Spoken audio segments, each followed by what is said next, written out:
Hey guys, it's brickwitchery and welcome back to my channel. Today we're going to be counting down the top 10 most accurate LEGO Harry Potter sets, so let's get into it. In this list I'm going to be compiling all the sets that I think are most accurate from the original release in 2001 to our most recent release in 2021. So coming into number 10 is Microscale Hogwarts. This set is an astounding height and an astounding build. It has so many details to it and portrays a lot of parts of the castle that we haven't seen before in LEGO. The most unfortunate part about this set though is the fact that it is inaccurate in the smallest details. So for example, we do get amazing parts like the Chamber of Secrets and the Wind Keys, but the disappointing part is that they're in incorrect positions. The only thing that I can see that is in the correct position is Dumbledore's office and the Great Hall, because those are the kind of areas that are very easy and have their very known and very obvious locations. However, the LEGO designers did not seem to take into account the fact that a lot of these areas have designated locations. For example, the Gryffindor common room is portrayed as being on the bottom or the base of the castle, whereas it is called Gryffindor Tower for a reason, which means it should be in a tower rather than in the base of a castle. There are some little details that make this set a little bit less accurate than I wish it was, but I'm not too mad about it because overall this set is pretty amazing. It has a lot of details in it and it's the first time we've gotten something like this ever. This was our first ever proper D2C big massive UCS style set, so I still hold it in great regard and I still love it despite the fact that it is a little bit less accurate than we'd all like it to be. Coming in at number 9 is the Graveyard Duel from 2005, set 4766. It was Harry and Voldemort basically fighting it out in Little Hangleton, where Voldemort's father was buried and killed. This scene being the one where Harry and Cedric Diggory were transported from the maze task all the way to this graveyard in the middle of England. Voldemort and Harry battle it out and Priori Incantatem for anybody who knows the books, and then Harry comes back to school with Cedric's dead body. This scene is very detailed in its set design and the LEGO designers have not held back. I love the way that they've basically done everything as it is in the movies. You see the tombstones like the ones in the scene. You can see the skeleton, which is a pretty funny and neat inclusion. Tom Riddle's father's cloaked figure with the wings was definitely a very important and prominent part of this set, as well as the Lucius Malfoy minifigure, Voldemort himself for the first time since the Philosopher's Stone, and Harry in his Maze Task uniform, as well as Pettigrew, but we saw him in the Prisoner of Azkaban sets. I just love the way this set takes everything that we saw in the movie and recreates it almost perfectly in LEGO. The only reason why this is lower down on the list is that I don't think that we could have gotten any more Death Eaters as it was, because the LEGO designers would just not have seen a need for it, and I don't see a need for it either. However, it does make it a little bit less accurate, and obviously the small details such as certain colors or details being off, I can say definitely brings it down a little bit on this list, but I don't think it's a bad set because of it. I think the fact that it's pretty simple in its nature, generally a nice playset as well, with the jumping skeleton coming out of the grave and a lot of area and room to reconfigure it as you like. I guess you could make it even more accurate by reconfiguring it to the way that it was in the movies. And coming in at number 8 is the Monster Book of Monsters from 2020. This set was released as a promo for people who bought Harry Potter Lego set back in 2021, but also back in 2020 from Legoland stores in Asia and also in Australia and also Barnes and Nobles for some reason. This set was a pretty amazing one. I think it looked really accurate, and that's where most of my value for it comes from. Most people like it for its exclusivity, but I think it looks pretty accurate, which is why I like it. I think that the matching color, style, and the fact that they went out of their way to print the letters onto these stickers that looks exactly like the ones from the movies brings it up this list. I love the detailing. The little spikes and edges on this book are represented pretty well with the tentacle-like parts. I think that it really conveys the sense of this book. And then additionally is the feature of the book makes it go up and down and bite as if the Book of Monsters is alive. That's just a bonus because the book in the movies does this itself, which I think adds to maybe its accuracy factor. Aside from its play features, the actual features of the physical nature of this set is amazing. I love the pop-up eyes on the set, as well as the protruding teeth area and tongue, which acts as a bookmark, which I really love. At number 7 is everybody's favorite D2C, Diagon Alley. When this got announced back in 2020, I was so hyped for this set, and this set did not let down. Not in the build, maybe in the minifigures, but that's a whole different conversation. I have a whole video about that in the corner. But the build of this set was so good. It matched the movies so well, and additionally, and it drew people who were fans of the theme parks through this set. I just love the way that this set looks. I think that they captured the essence and style of these buildings so well. I think the Weasleys with the Weezers looked really accurate to the movies, and the fact that the arm actually moves with this mechanical motion is really cool. The only thing missing from that, in my personal opinion, is a bunny. I guess we can let that go because the rest of the set is pretty awesome. Flourish and Blots is really nice. It has that dark greenish color that we see in the films and in Diagon Alley, the actual part of the theme park. And additionally, inside of that, we have Flourish and Blots and our first ever look at Gilderoy Lockhart since 2002, which I'm very happy to see him show up again, as well as accurately. Quality Quidditch supplies, Daily Prophet, and Ollivanders also do not disappoint. All of these internal parts of the stores go way above what Lego usually does, and I'm very thankful for it, and its accuracy is very thankful for it too, which is why it landed itself at number 7. My number 6 choice is the Shrieking Shack from 2004. This set originally released with all of those Prisoner of Azkaban sets and features our very own Werewolf Lupin. I think that was a pretty accurate depiction of Werewolf Lupin, so I'm very happy with that minifigure. I also love the building, and considering we didn't get that good of a look at the building from afar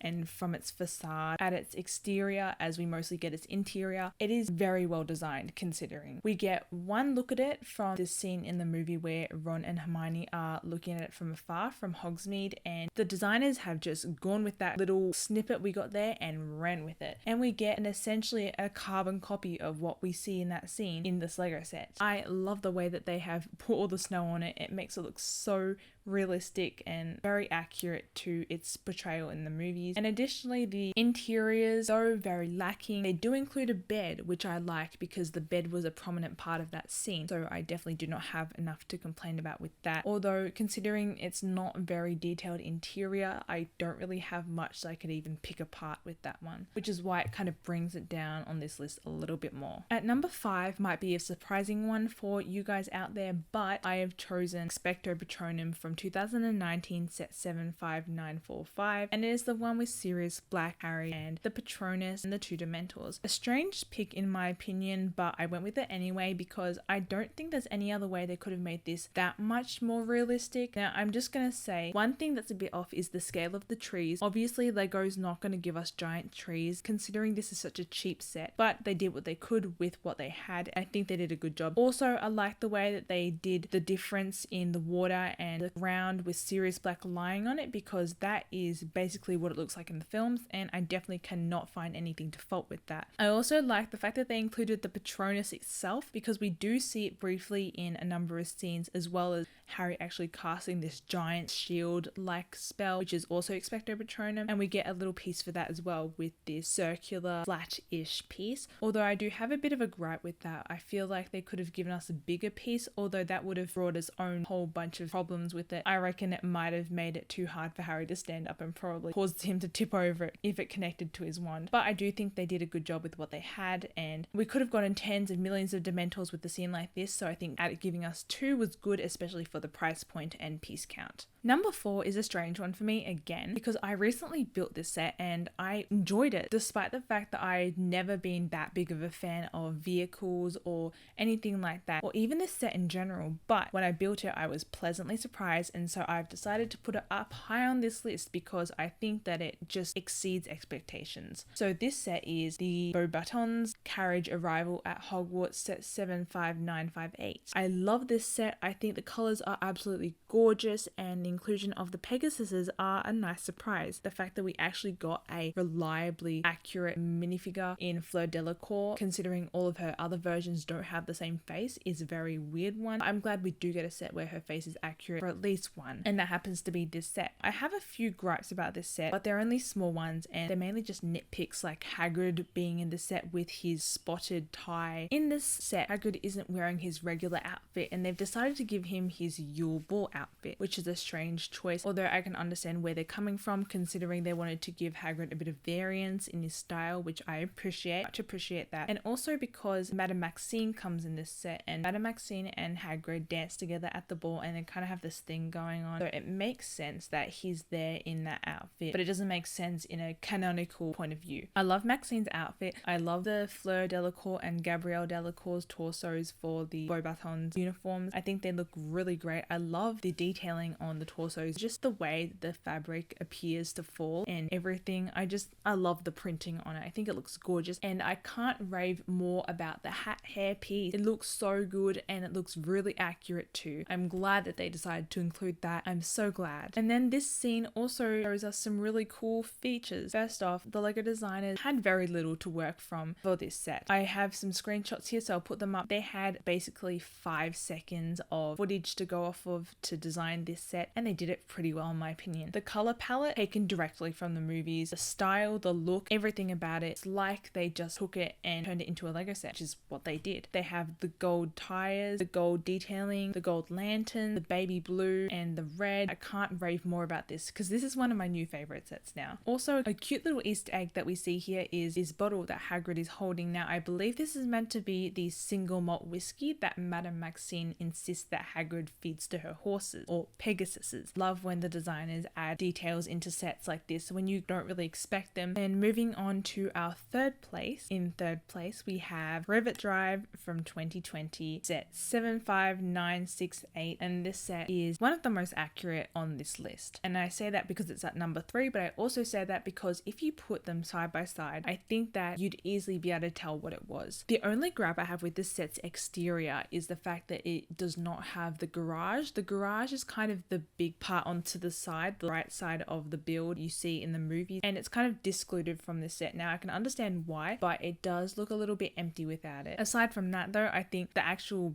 brick built parts of this set look amazing because they've really gone above and beyond to make this building look like it's made out of bricks, and I mean real bricks, like the ones from the movie, because it has this very brickish look to it in the movie, so I'm very happy with that. The inside is not as accurate as I'd like it to be because they've kind of smashed details from both the first movie and the second movie. They've taken Harry being in the upstairs bedroom from the second movie and then Harry being in the cupboard from the first movie, and it's kind of contradictory because you see him in both the closet and the upstairs, but I'm not too mad about that because obviously this set features heavily in both movies, so I think that it's pretty good that they decided to mash those two together. However, it does not bode well for our accuracy. I love the little details they've decided to add into the interior, like the picture of Harry's parents, which we see in the second movie after Harry is given it by Hagrid, and then the under the stairs area where you can see the horses and figures from when he's playing with them in the first movie. The details like that really make me happy, and I'm sure they make other people happy. Coming up to our second place, this set is the Hogwarts Express from 2018, set 75955. Hogwarts Express is one of the most accurate things I think I've seen in LEGO Harry Potter. Obviously, LEGO's not going to go ahead and make tens of millions of carriages, so that obviously brings down the accuracy a little bit, but not too much because I'm not going to expect them to make something that insane. But what they did do is make the front of the train and then one carriage, and I think it works for the set. They've gone above and beyond to make the colors of the set correspond perfectly with their positioning and locations on the real version, like the black bit at the front and then the positioning of the plaque-ish label that says Hogwarts Express across the front of it. Even the little details like the bars on the outsides of the train. I'm really sorry to anyone who is a train person because I am not, and I do not know the right terminology. If you feel like it, feel free to comment any corrections to my badly worded train knowledge. Additionally, they include the train platform, which is a rarity in these kinds of sets, and even this really cool play feature where this kind of rotating wall flips to represent Harry and Ron walking through the movable wall between platforms 9 and 10, which I think is really awesome and kind of adds to the accuracy of this set. Most of the non-accuracies in the set come from the limitations of building and making Lego sets. For example, they're not going to be able to make tens of millions of carriages. They're not going to be able to make the platform too big because otherwise that would make it too expensive. So stuff like that kind of brings accuracy down, but generally this is a pretty good set. They have lost some points for accuracy in terms of the bridge that goes over the train. In my opinion, I've only seen that bridge in maybe 1 or 2 movies. I believe they remove it in later movies, but it was in the first one. But it doesn't look like that, and I believe it doesn't have the clock on it. I think they've actually merged the 2 bridges, the one from the actual platform 9 3/4 and the one where Harry is left on the bridge when Hagrid leaves him out of nowhere. Harry's going, "This is platform 9 3/4. There's no such thing, is there?" I think they've definitely crammed those 2 together, which I think makes sense because they're iconic moments and they wanted to include that iconic moment so kids can recreate it in their Lego sets. But it is an inaccuracy, which means that it is a little bit lower on this list. Just really quickly, I wanted to shout out some honorable mentions before we get to our number 1 spot. So first up on this list is Harry and the Marauder's map from 2004, which was a Prisoner of Azkaban set, and it's basically that scene in the books where Harry is going to Hogsmeade and he takes this entrance behind the one-eyed witch statue and takes instructions from the Marauder's map, and Snape basically catches him trying to leave and he has to try and wiggle himself out of that situation. And I think that set was pretty accurate for what it was. We didn't get too much detailing on it because it was a book scene over a movie scene. It was hard for them to get a very accurate sense of it, but from what we do know about that scene, I think they did a good job. Another honorable mention is Hagrid's Hut from 2019. I think that set is really cool, especially considering we got Buckbeak for the first time as part of Hagrid's Hut,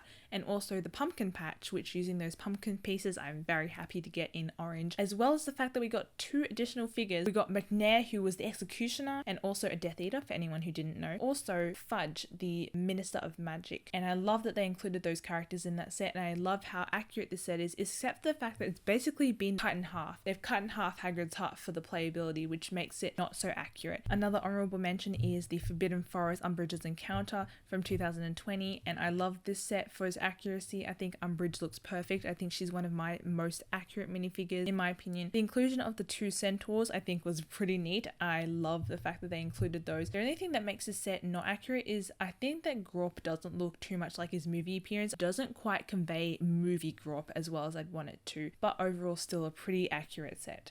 And then my last honorable mention is the Great Hall set from 2018. A good set, but the only thing kind of letting this set down is the fact that it's half made, so half a wall is taken off for obviously playability and display purposes, but also the fact that there is this giant tower that isn't accurate at all to the movies. First off, not minifigure scale, and second off, has nothing to do with anything we learn in the movies or book. The only thing special we see is the Mirror of Erised, and it's not even in its correct location. Now we've gotten that out of the way, our most accurate Lego Harry Potter set is, if you have not already guessed, Hedwig from 2020, set 75979. Hedwig is one of the most accurate sets in my opinion. I think that this set has great scale to it. The letter is pretty good, pretty to scale in my opinion. The reason why it's not as accurate as I want it to be is the eyes being quite big, although our eyes are known to be big, so it's not too much of an issue. I love the way you can turn that rotational arm that makes the wings fly up and down and flat, which adds to its accuracy as we see Hedwig flying throughout the movies all the time, and the black speckles that they've added into her feathers just is